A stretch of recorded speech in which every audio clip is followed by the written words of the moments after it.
next talking point was in relation to fear, and you said once you're on top of your fear, you can use that to wake up, or channeling one's fear to rise above situations or occasions. Whether you're dealing with difficult circumstances. I think the notion of being a nurse or a doctor in a dire situation came up, and being able to rise to the occasion and get the job done selflessly as opposed to fearlessly, right? Fearlessly. Right. You're going to have a self, but at least you can do it fearlessly, right? And so we need to recognize what the fear is.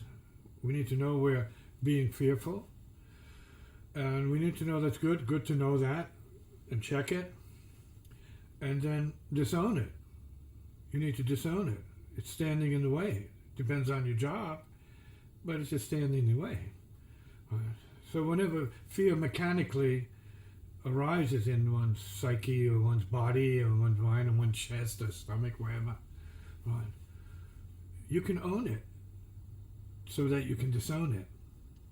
You recognize it's your karma, it's your state of mind, maybe not necessarily your preferred state of consciousness.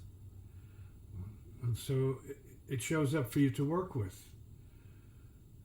And when there's a dharmic or creative agenda underlying the circumstance, then you do it for good purpose, so that you can be better, you can be more for yourself, so to speak, more productive, more open, more creative, and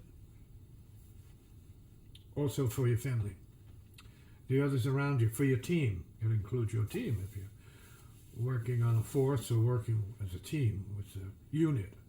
Could be medical unit, could be a police unit, could be any kind of military unit. I'm familiar with the military units. And you need the teamwork, and you need everybody to be performing properly. You really don't want people freezing up unnecessarily. Some do, perhaps, maybe justifiably so. Then you help that person know that they're not alone. You help them, you bring them out of that fear, to help them step beyond that fear so they can get back to functioning. We all function better when we conquer our unreasonable mechanical fear or paranoia, neurotic sort of self-meditation. And you talked about it also in terms of the music, and having the fear be an obstruction. I know from a personal standpoint, sometimes, playing with you or playing with other people, fear comes up, and that freezes me up. So it's my job to disown that fear, move through it, so that I could be more in the situation, more in the moment, not be owned by self-consciousness or fear. Yes, you said it. Yeah, and I recommend that people take a certain look at what they're feeling,